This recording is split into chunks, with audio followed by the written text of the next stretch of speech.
Welcome to our program on Kardec Radio.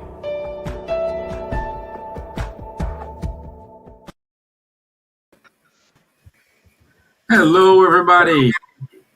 It's Wednesday, 26th of May, 2021, 9 p.m. here in Ireland. And Sayute to our Irish friends. It's nice to have you today. And we do have a special guest, Dr. Vanessa Celoni. She'll be with us today talking about spirituality and science. Thank you.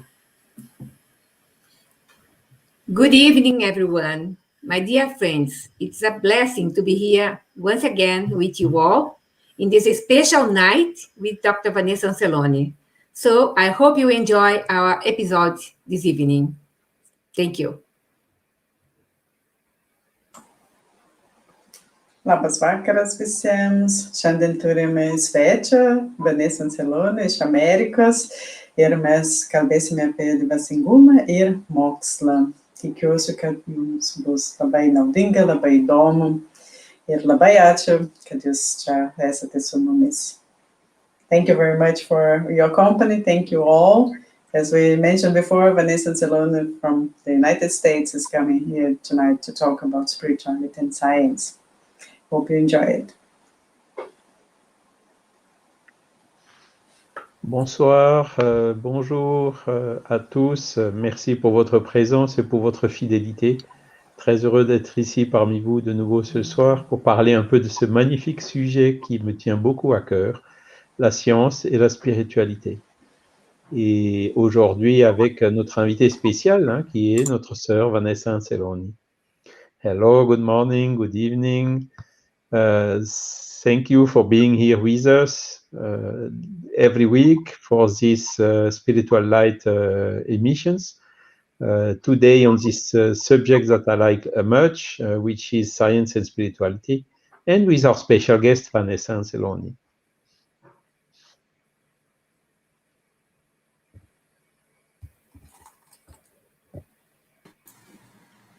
Hello, everyone. Thank you for joining us at Kardec Radio in this program that has been opening our minds to deeper levels, spiritual light. We're happy to be here to talk about a must topic, spirituality and science. So we're very happy to be here with you.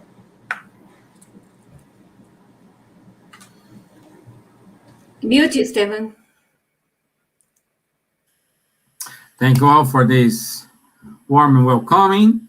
And as usual, we will start with a video from the Spiritist Academy, and we will develop the topic today. So let me add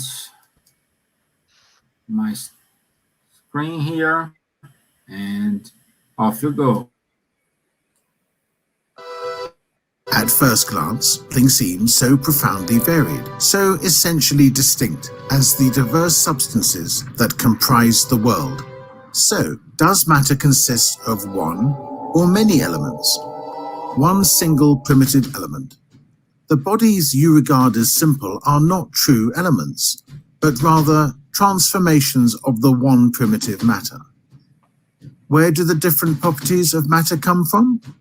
From the modifications that the elementary molecules undergo as a result of their combining under certain conditions. Do molecules have a constant or variable form? Constant for the primitive elementary molecules, but variable for the secondary ones, which are only aggregations of the former. However, what you term a molecule is still very far from being the elementary molecule. As has already been demonstrated, the universal cosmic fluid is the primitive elementary matter, whose modifications and transformations comprise the innumerable variety of bodies found in nature. As the universal elementary principle, it offers two distinct states, etherization or imponderability, which may be considered the normal primitive state, and materialization or ponderability, which is in a certain way only consecutive to the former. The intermediary point is the transformation of the fluid into tangible matter. However, even then, there is not a brusque transition, because our imponderable fluids may be regarded as a halfway phase between the two states. Each of these two states necessarily gives rise to special phenomena. To the latter belong those of the visible world, and to the former those of the invisible world. Some, called material phenomena, are within the jurisdiction of science per se. The others, qualified as spirit or psychic phenomena because they are most specially connected with the existence of spirits, fall within the attributions of Spiritism.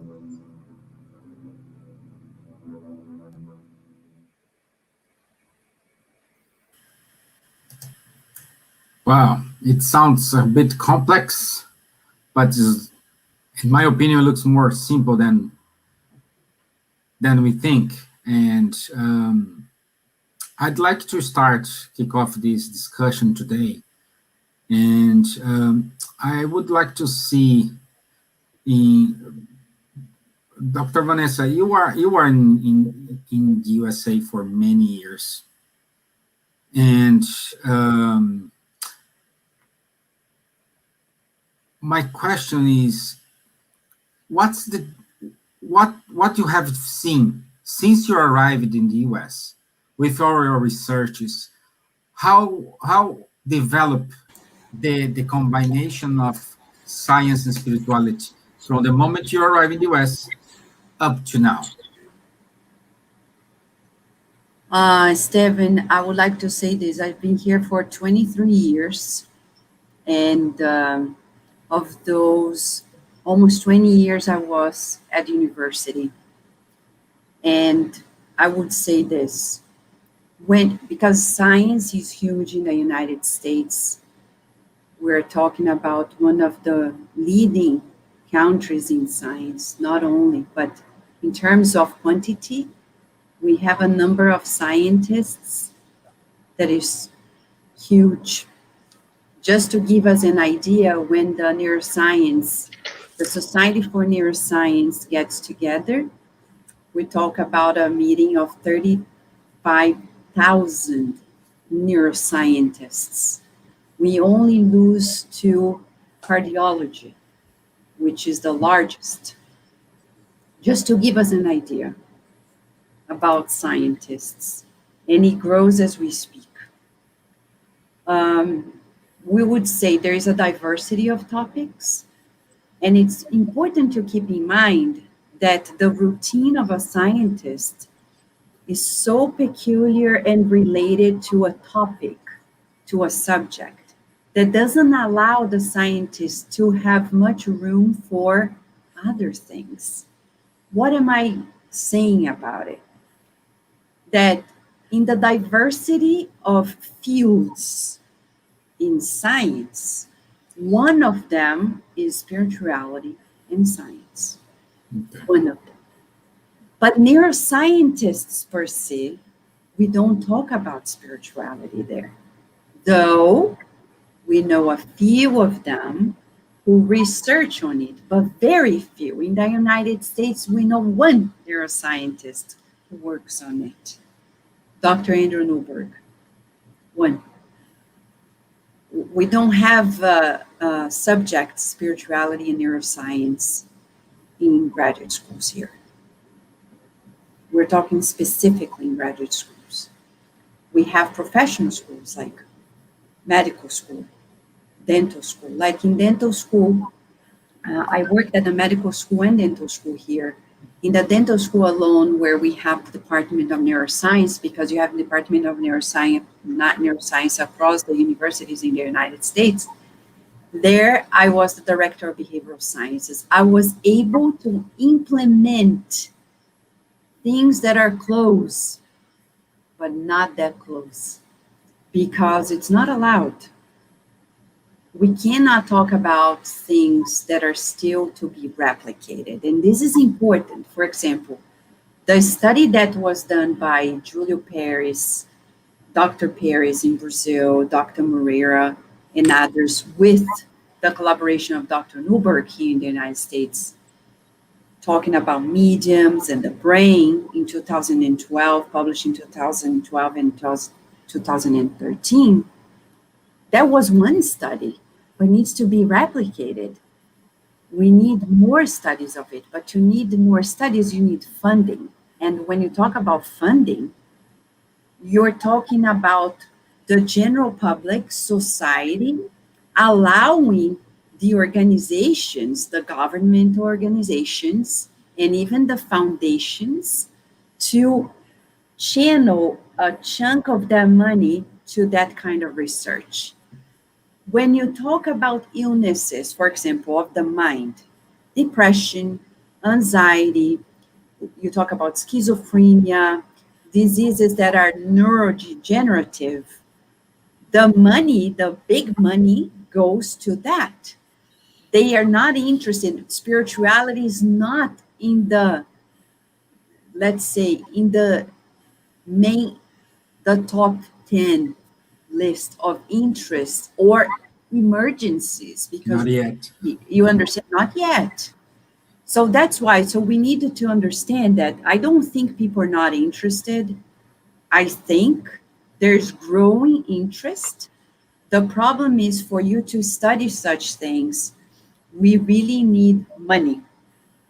And because these equipments are really expensive, and to have the money, you need approval from society. So we would say we still have a lot of other issues, like cancer, for example. Neuroscience and cancer, it's a field that is growing now. And with the pandemic, the field of microbiology and all sciences are all interconnected, trying to understand what's happening in the brain, the aftermath of the pandemic for emotions, and all the organs like cardiology. There's a whole field now studying about the effects of COVID in cardiology. So many people even stopped what they are doing to research on what's going on now, to bring solutions and new understanding on what's happening to humanity. So right now, we would say the need of humanity is still very basic in terms of our survival overall.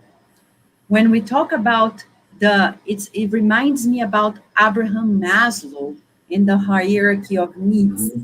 When we talk about spirituality, these people, when they want to research it, they have their basic needs already in place. So that's one of the reasons why it takes time, not because people are not interested, because as you ask, do we see things changing? Yes. And at Cardiac Radio, 10 years ago, because we're turning 10 years this year, we started since the first program talking to Dr. Gary Schwartz. And from there on, we have more than 266 interviews. Besides the Spiritists, we have more than 200 interviews that people can listen to, because at that time we didn't have audio, video. We have interviews with researchers, scientists, thinkers of sciences, all different sciences, talking about spirituality here at Cardiac Radio.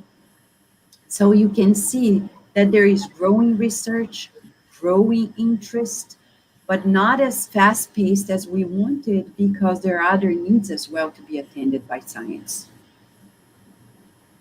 Not because there's lack of interest, but there are the needs to be addressed that are more urgent at this moment than, though, if you go to the field of mental health, we know that it's urgent to have a new paradigm to treat mental health. Great. Yeah.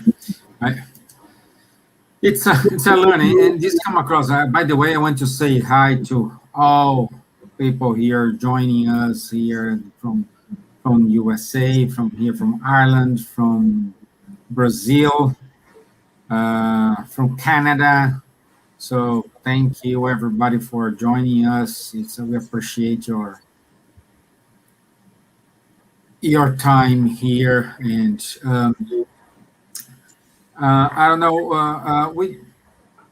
We do have. I think you can. We have a question here from Guilherme Diaz. And he's saying, would it be correct to say that Spiritism has not paid much attention to science for many years? What efforts are currently being made to change this? It's kind of what you already said, you know. It's the other way around, because science has growing interest in what we know. But we have always had a wonderful relationship with Spiritus. The Spiritist movement since Kardec has never lost interest in the advancements of science. On the contrary, we have I think we have a beautiful establishment like no other philosophy or religious field has. We have a wonderful relationship with science since Kardec. Kardec was the one that got science and religion and said, you know, guys, you've been divorced for too long. It's time to remarry. And I think he did it. I like that. He did it beautifully. And now we are still working on the terms of this reconciliation, but we know it's inevitable. And the proof of it is the just passed British Medical Spiritist Congress that happened this past Saturday, showing to us, for example, Dr. Alexander Moreira's group undoubtedly is a group that is bringing forth so much.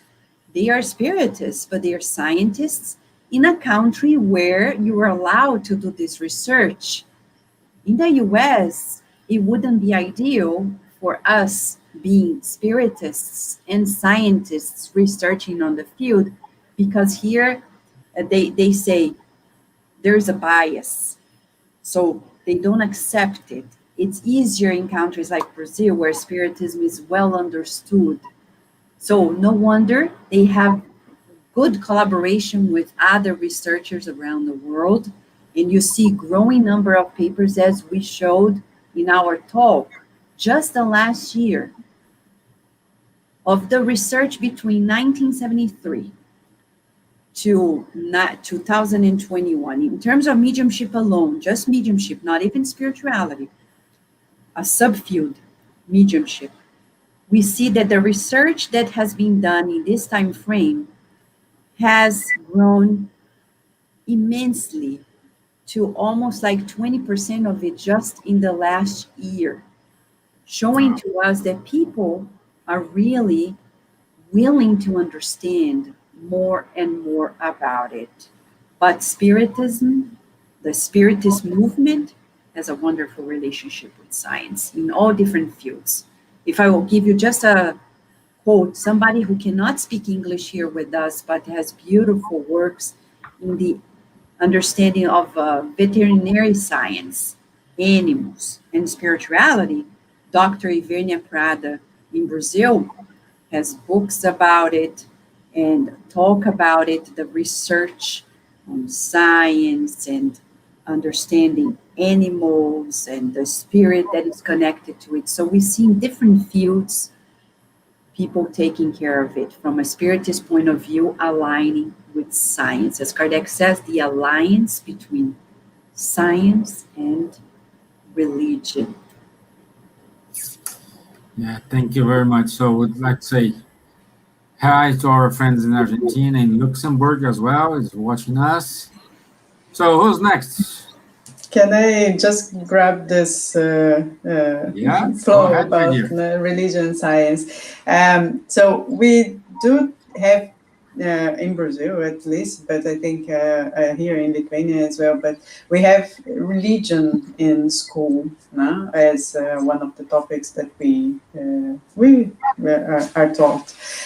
Do you think that we should teach the children and teenagers more a little bit about quantum physics, about the spirituality, about the vibration, the energy, so they can become a little bit more spiritual, less material, and go to this field of spirituality and take then research more when they start going to the university and thinking about more I think it's like a generation thing that is changing, and then we are talking more about spirituality. And then, so if we introduce this to children, to teenagers, so they can understand a little bit more, ask more questions, be more investigative and more interest, and then this field of science and spirituality will grow their thinking. Thank you, Nadja. That's such an important question, but I see from different angles here things to be addressed. The human mind, as you know, works in such a way that we go from the concrete to the abstract. When we talk to children, as we know in Brazil, for example, we have the first Spiritist school, and now several in Brazil, that was created by Professor Gircis Barçanufo. It's still at the vanguard. His method is phenomenal. But we need to understand that to talk about spirituality, we need to talk about the concrete things first. For example, if we talk about death, now there are many people dying. People come to us and say, Vanessa, how do I teach my child about death? Professor Gircis Barçanufo has a method. Nature. In nature, we can show to them, and that's how they do the method. They show the stages of life. That's life. Death is part of life. It's a stage. So we cannot present abstract concepts without bringing concrete. And in the Spirit's book, we see that Kardec's such a wise educator that he brings to us questions that will lead to answers, showing to us that even in our relationship with God, the Spirit say, the proof of God's existence is in nature. If you see everything God does, that's the proof. Very concrete. So to bring somebody to the abstract, we first need to walk them into the concrete to find the abstract into the concrete. And to talk about true spirituality, the foundation is question number one, God. The truly spiritual people, they find God first. But how are you going to find God in the abstract without finding God first in the concrete? So we see in your important question, we would say, yes, we need to change the way we are teaching children. But we're not going to get to the abstract before passing by the concrete. Trying to find the spirituality in the concrete things to lead us to the abstract. And we would say concrete such as emotions. We won't be able to find children finding God without getting to know of themselves. So we see that before people on earth introduce spirituality to children and teenagers, we first need to introduce emotional awareness, which is part of our emotional intelligence, in schools first. Once we're checked on that, I can see that we will easily gravitate to the next level.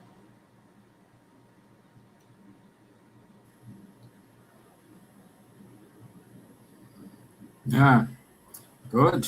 Well, and now let's travel to France. Okay, Mr. thank Charles, you, Steven. Mr. Kempf. Thank you also, Vanessa, for your very clear answers. In your first answer, you said that for making some researchers, you need money, and for needing money, you need some motivation to motivate the investors to invest in the money. But on another hand, I remember the first time that Marlene Noble came for a Congress. It's more than 15 years ago. I asked her, Marlene, do you have studies showing evidences? And at that time, it was quite a challenge. There were not so much. But luckily, today, we see there are thousands of studies everywhere in the world, not only from Spiritists, but from many countries, many universities, and so on. which are now more and more clearly showing the benefits of spirituality or some spiritual practices and so on health. And I appreciated a lot Rupert Sheldrake's talk as well, huh? And also Alexander Moreira Almeida showing this, Rupert Sheldrake saying that the NHS in the UK is funding some meditation for people because they see they are doing savings into treatment for depression and so on. So do you think that these evidences now, couldn't they trigger exactly this investment in the researchers in this field in order to make a huge savings in the conventional treatments? I think you hit the nail, because it talks about money, and the insurance companies have already surrendered to so much in terms of complementary approaches, medical approaches, from acupuncture to even Reiki. Even in pet insurance in the United States, it covers non-traditional approaches as well, because they know it's going to save a lot of money from insurance companies as well. So when we hit the pocket, people are going to change. That's a sure thing. And that's a tendency. And the more we get, for example, the more we get to know that energy medicine is effective, and I'm seeing energy medicine being the healing touch, or as we say in Brazil, the passes, the more research that is brought forth, more and more people are going to be surrendered to it. The only thing here that we would highlight on the perspective of the other side, we as spiritists, is not making any of this a profession. And that's the critical thing, because that's where everything loses. I'm just bringing a point that may be controversial. It's great when some of these approaches in energy medicine become mainstream, but like Reiki, it's paid. And it's not a problem per se, but I've seen many people who are spiritists, and they say, oh, I feel like I should be a Reiki practitioner because I'm good at it and I can make it a profession and, make a living of it. And then and that's the conflict of interest as well. We want to see these things pushed to the mainstream, but then it comes back to us when we, unlike what Kardec did and said, our self-interest takes place. And that may change even the efficacy of it. I'm just bringing some highlights because I know majority of people who are listening to us, they are spiritists or spiritist sympathizers, and we need to watch out to this conflict of interest. We want to research on this. We want it to bring forth this information, but we don't want to be financially sustaining that regard. That's something that in Spiritism would be a major no-no. We're talking about the other side, right? Not from science, from the Spiritist point of view. Mm-hmm. Yes, I see the same as you. I mean, making money out of spiritual practices or may look like materializing again the spirituality, through making money. But even so, Kardec was quite open. He told a doctor, for instance, is paid for his job, because it's his job. He invested studies in his life and so on to make the job. The same he was telling for the mesmerism, magnetizers. It's allowed to be paid. He was making some reserves for the mediumship, the paid mediumship. That's then something that we do not control. So what we do not control, we should not ask for money. But I fully agree with you. We need to open this. But my point was more to eye-opener, Rupert Sheldrake, showing that NHS is paying for meditation and things like that, because for them it's cheaper at the end. And this is, in my opinion, can trigger a lot of releasing of money for making more researchers in this field. As we have seen in the video in the beginning, there is a lot to be discovered still by science and to unlock before we get there. Yes, you're right. And we see a growing number of people who want to see more. And I agree with you. In terms of spirituality as a field, there's a lot around the world. But since we are spiritists as well, I would say this. The plan of this growth comes from above. And if it hasn't happened yet, it's because there are implications. And I see that one of the implications is this. Once it becomes mainstream, we incur in the risks of people getting into this because it's already mainstream and being personally benefited in terms of financial, professional careers. And I think the spirituality, the higher spirituality, the governance of the earth, is making sure that before we have it in universities, we have it in people's hearts. As Mentor Joseph once brought in a mediumistic message of psychography saying, Jesus was not a master of the masses. He was a master, a one-on-one master. He always cared by each and every one. Of course, he talked to the people, but he had this one-on-one relationship. When I see people's anxieties about making these ideas grow to the masses, we forgot that that's not the pathway. It goes first from heart to heart and from inside out.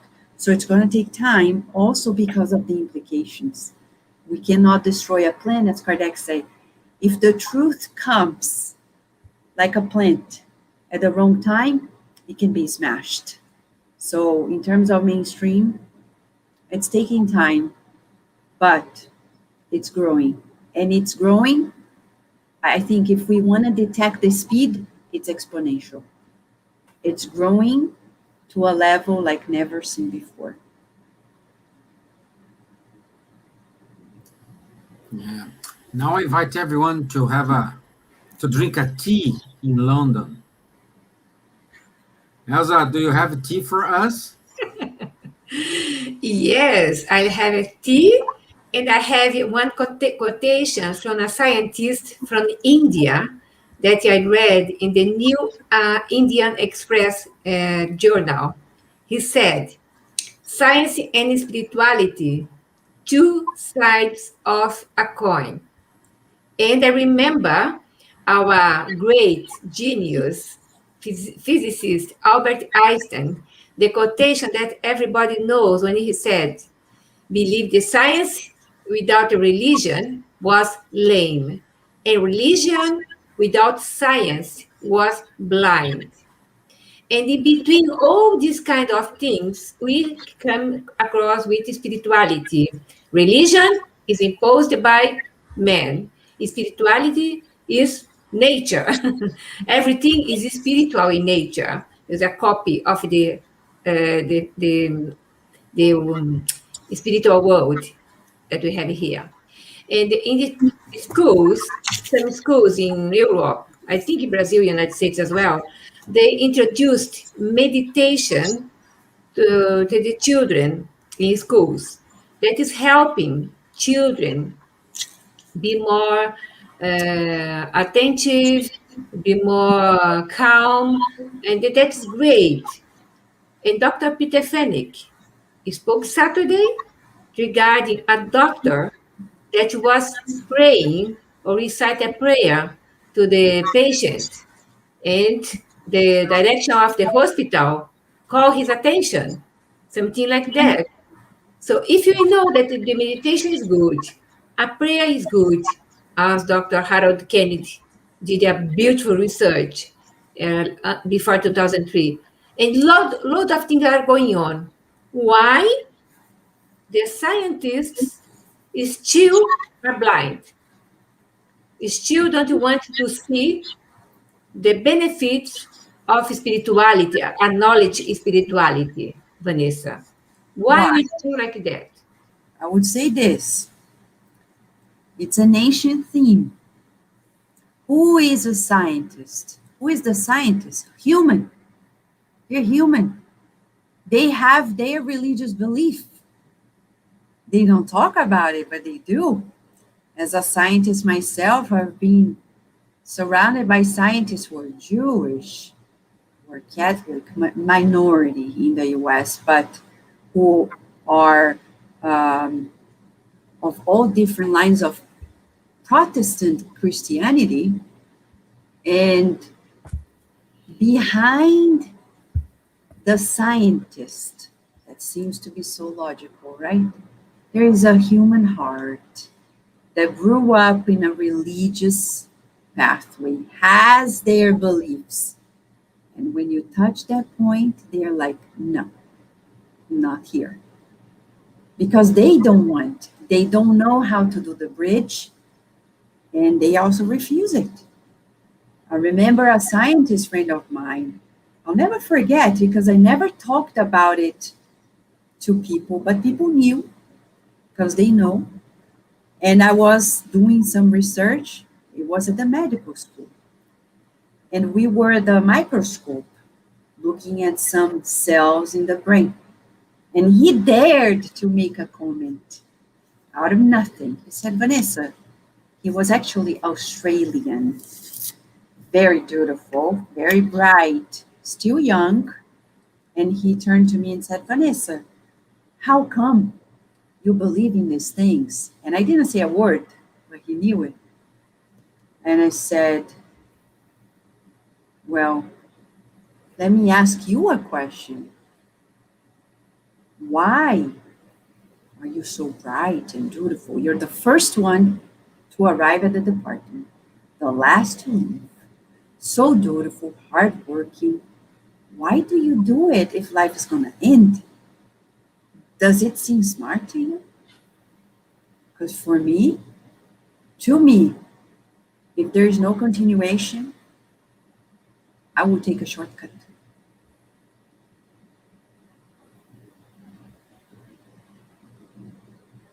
He looked at me, he couldn't answer. The answer is, they don't want to think. When people come to me and say, my husband is so rational, he doesn't believe in these things, I would say, excuse me. If your husband were really rational, he would believe these things, because it's unshakable when you really think, but he doesn't want to think. That's why he claims to be rational. It's actually, he's pushing it away. In terms of scientists, Elsa, when you talk about prayer, you are touching a subject that is in the hearts of people, belongs to their childhood, to their family traditions and beliefs, and they don't want you to touch it.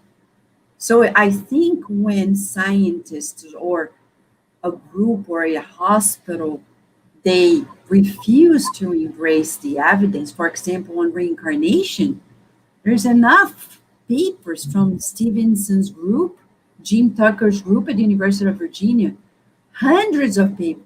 There's enough evidence for everybody in the world to know reincarnation exists. And yet, it doesn't change a thing in the curriculum in universities to change the approach in psychiatry, in psychology. Why? Because we're talking about things that touch, intersect with belief, and belief is something that is very subjective. It's very hard. So it's a taboo that is being broken little by little. But look at Dr. Andrew Newberg. He had to move from Penn State University after he did the research on mediums. The attack was brutal. he went to Thomas Jefferson's.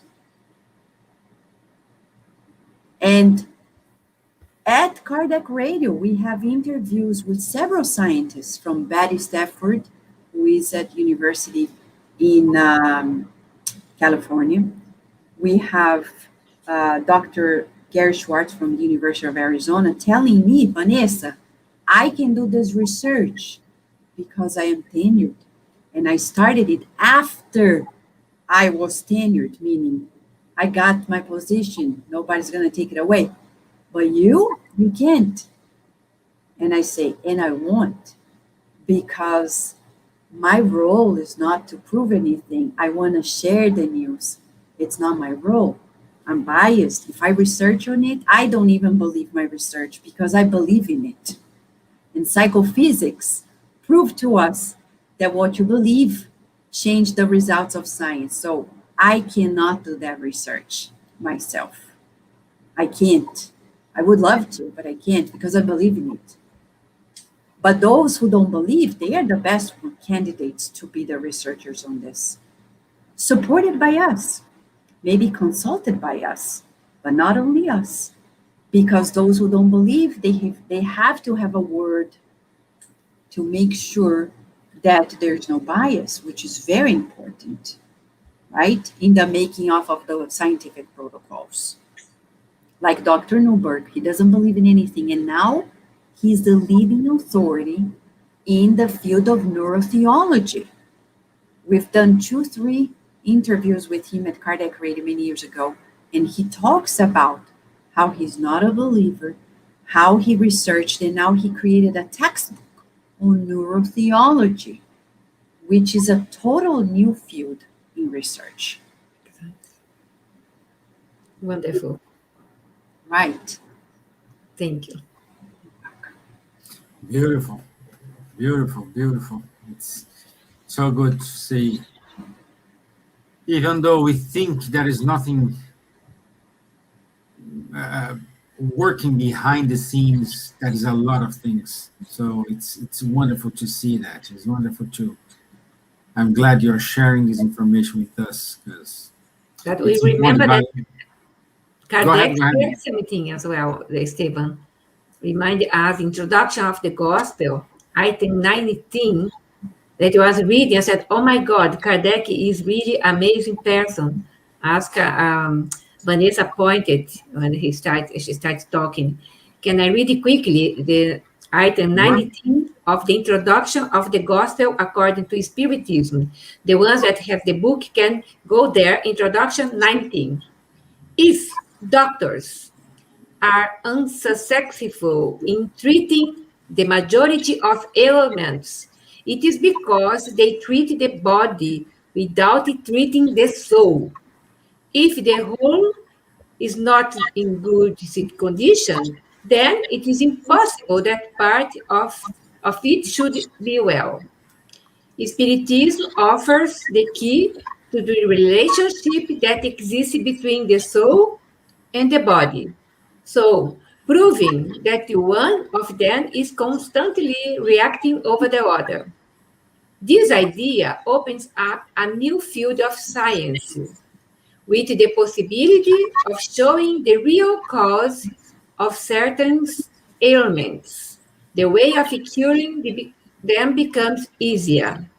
When science takes into account the spiritual element in the organism, then failures will be much less frequent. I can say one thing. At the School of Emotion, which is my practice, when I left university to take care of my daughter, I opened my clinic, and it's been, 6 years? I do the protocol. I ask the patients, I say, what's your religion? And I ask for permission to incorporate the belief into the therapeutic process. And I see expedited insights, healings of the mind, of emotions, because you go straight to the core of it, as Kardec is saying. It's much easier It's much more straightforward. Like, for example, if people tell me, oh, love yourself. You need to love yourself. Okay, how do I love myself? Really, logically speaking, to look at the mirror and say, I love myself. We don't believe it because our rational mind is like, how can I love myself if I have all these imperfections? If I've committed these crimes, I was born in this way, da-da-da-da-da-da. Impossible. But then when I add the main foundation, I love myself because I'm a child of God. Practice it. You break the taboo. You look at yourself in the mirror and say, wow, I am a sculpture of God. God created me. Now I love myself. It's easier because I'm not self-made. Then I look at myself. I'm not confused or conflicted in my inner things like, oh, I am like this. Don't worry. Be happy because God created you to progress.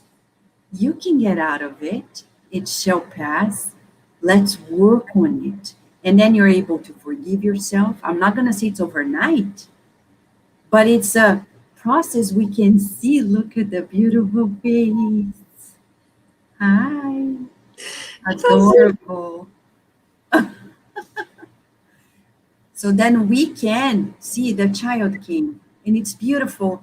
Like a medium, she came to remind us as we talk about loving ourselves, we have that inner child inside of us that we need to heal. And today I was listening to a podcast that I posted on my Facebook page from a spiritist psychology in Brazil. And she was saying, how can we heal ourselves if we haven't healed the child within? Learning techniques to heal that child within under the foundation of God, knowing that we can make peace with certain scenarios that happen in our childhood, revisiting them from a bigger perspective. So the spiritual science, as Kardec says, can really shed light in areas where material science is limited.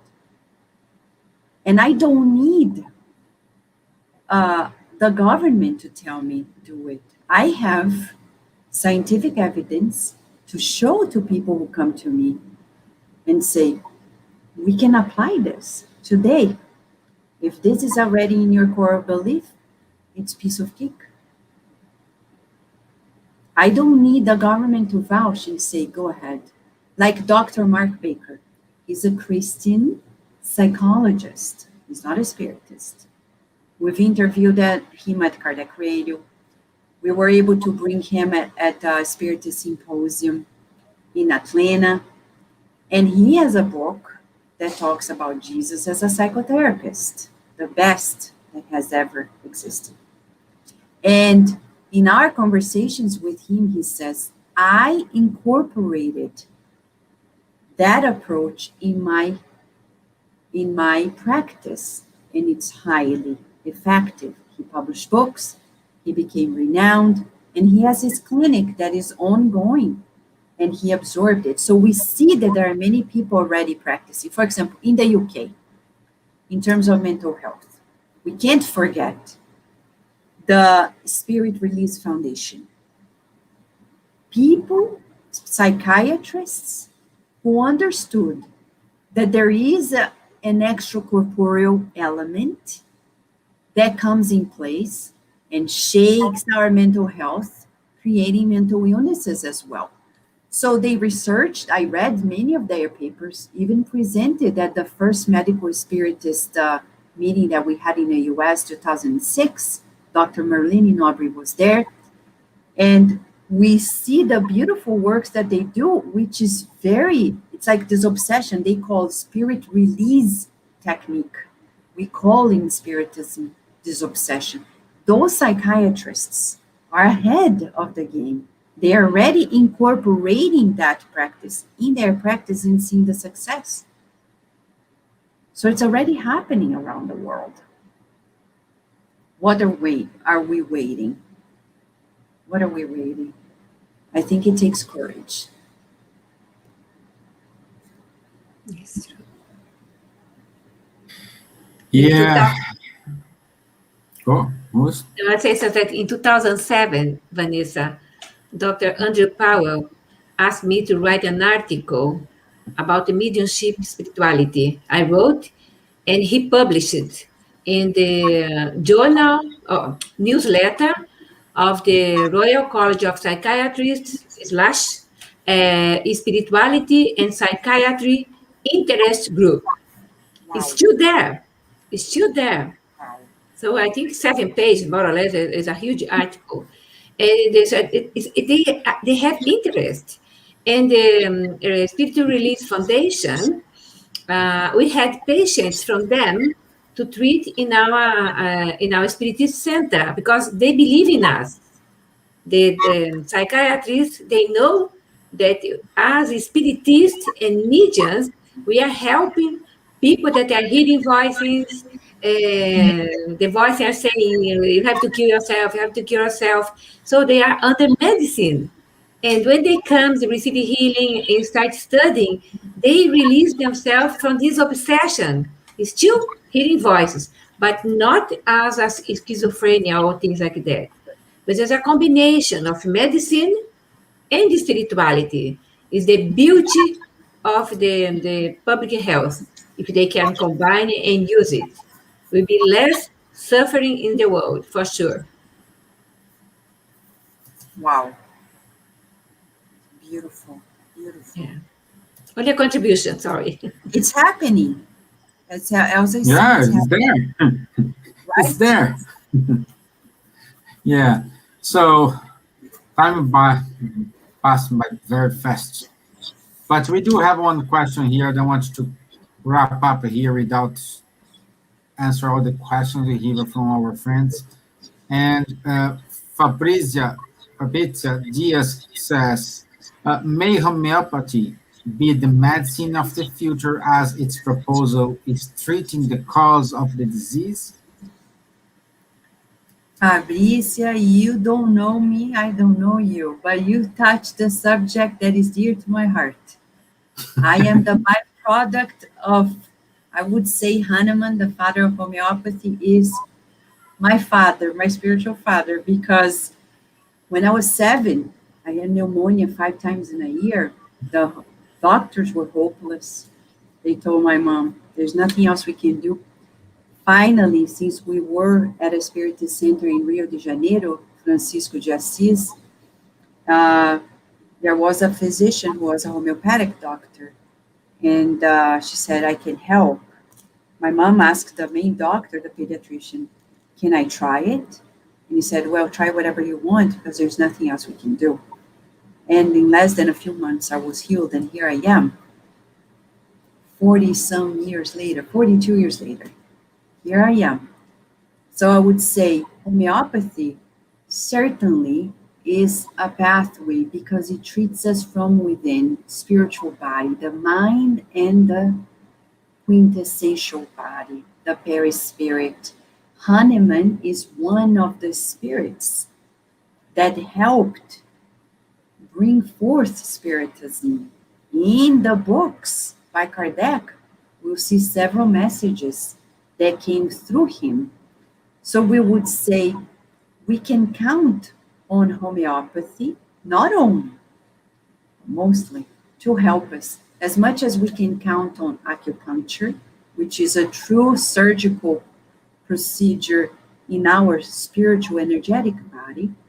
We also can count on anthroposophic medicine as well by Rudolf Steiner that goes hand in hand with the same philosophy that we're more than the physical body. So the beauty is we already have enough complementary medicine around to help us, but it takes an open mind, and I would add a good heart for the health practitioners to really embrace it and be less of a technician, because we see a lot of medical technicians, psychological technicians, in all different fields of health. They apply what they know. But when we really feel the patient, we will inevitably embrace complementary medicine ways. So in all universities around the world, we're seeing this opening, and we can certainly be hopeful that we are closer to a more mainstream understanding than we've ever been. So there's a lot of hope in the upcoming decades. For sure. And last minute question we have here. How would a psychiatrist differentiate between mental illness not resulting from spirit possession and mental illness caused by spirit possession? In terms of traditional training, there's no training in that regard. I know we have the menu in psychiatry. They may talk about it, but there's no actual training on it. So I would say psychiatrists are not going to be able to even give you that diagnosis. Oh, I think this is spiritual, like voices of the spirits. No. They're going to say schizophrenia, period. But on the behind the scenes, they may talk like I've met many psychiatrists who came to me. I'll never forget in Atlanta, a spiritist symposium we had, and this woman who became a spiritist owner, she said, she sent me a message and said, I want to meet with you because I need to talk about my practice. So we had dinner. Her husband was there as well. And she said, I see the patients and I see that it's beyond what my eyes are seeing. I know there are voices. What do? I know that you know of these things. So she wanted to be trained on how not only to diagnose, but to proceed as a practitioner. As much as there is another psychiatrist that is now in Tennessee, and now she's in touch with Emma Bragdon, and we have to bow our heads to Emma Bragdon because she has been doing works that none of us, even spiritists, are doing. Because she created this institute to research and for mental health, in which she's bringing heavy-duty spirituality, including Spiritism. She wrote a textbook with several Spiritists, including Marlene Nobre, and other books as well. And she has been advocating for this unity between our spiritual practice in Spiritism, especially this obsession, and psychiatry. So she brings doctors, nurses, health practitioners to Brazil to visit major psychiatric hospitals who are doing this work and have already put together this alliance between Spiritist approach and psychiatry to lead us to greater mental health.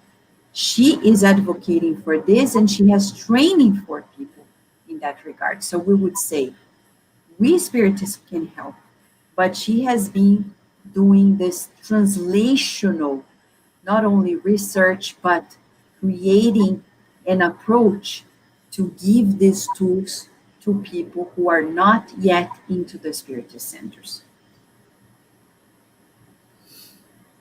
Okay. It's somebody for you guys to bring to this program for sure. Okay, I'm sorry, but our time is up. Don't tell, but our boss in Kardec we're going to be angry if you pass over time. Don't tell her. Okay.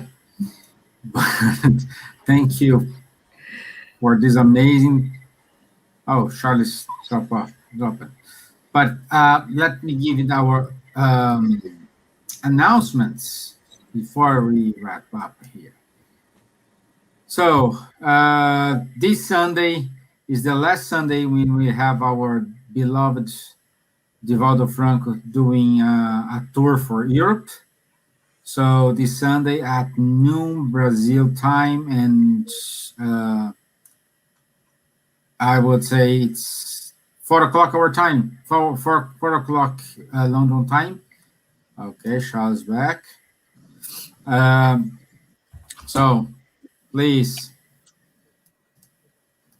join us with Divaldo. And on the 2nd of June, thank you to Buzz, and we will have the talk with subtitles in English. Also, this Saturday, we do have the European Spiritist Gathering. So you'll be, if you want to join us, please just email european.spiritistgathering@gmail.com. It's a Zoom link, so it starts at 7 o'clock p.m. London time. Also on the 2nd of June, No, 5th of June, 5th of June, we will have a wonderful talk by our friend Munir Gariba. Is a series of Leon Denis, and his topic is the problem of life and destiny. So don't miss every month on the first Saturday of the month. Buzz, Kardec Group, and Irish Spiritist Federation, Kardec Radio join forces, and we have this wonderful lecture about Leon Denis. And also, we have this short, very short announcement here from Ireland.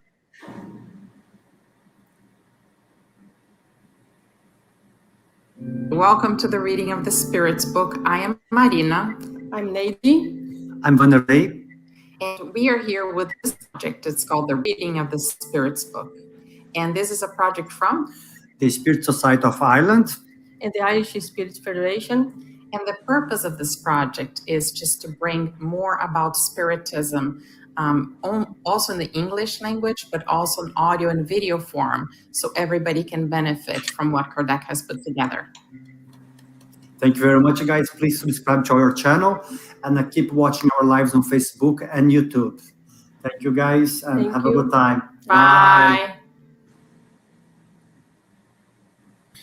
So thank you very much, and I will give more details about it. And welcome to the. And this is our topic for next week: how to deal with losses during pandemic and prevent sufferings. So let me tell a little bit about this project we will do here. This is an effort of a lot of people, but the brain behind this, our dear friend Vanderlei. All the credit is to him. He put all the efforts in order to make it happen. He has this project for many years, but thanks to the pandemic time, it materialized. So, and we will have every Friday. Thank you again for Kardec Radio. We will post every Friday at 5 p.m. Irish time or London time. We will post a video. The video length by between 18 minutes, more or less. And the idea is every Friday we post a video. So thank you very much. Thank you, Vanderlei. Thank you, Nade. Thank you, Marina. It's a wonderful project for you guys. I'm pretty sure you're not helping just today. We are leaving this for many generations. Thank you. And that's it, my friends. It's I can say here, people are saying, wow, it's went so fast. So yes, went so fast, but I want to say thank you, all of you, for sharing your knowledge, sharing your point of view. And Dr. Vanessa, it's wonderful. Again, thank you for the opportunity to give to us to be here. If not Kardec Radio, we won't be here. So thank you. And Mon Chéri in France, thank you. my dear friend. Thank you very much. Lithuania, sorry, my Lithuanian is not. Labayatu. Thank Yeah. you very much. It was wonderful. Yeah, it's very enlightening. So it's very, very nice to hear you. And I said before, I am a fan of you. I used to listen to Kardec Radio before, like, starting all these videos, talks. And so, like, it's always good to hear you and learn from you. Thank you very much. And my dear Elsa, thank you for the cup of tea today. Thank you all, my dear. Thank all the friends, new friends there, good people. So we'll be here together next week. Okay, I'll see you next week. Thank you. Bye-bye. Stay safe, stay well. Bye-bye. Bye-bye. Thank you. Au revoir. Thank you, Vanessa. Bless you. Bye-bye, dear. Bye-bye, Nadja, querida.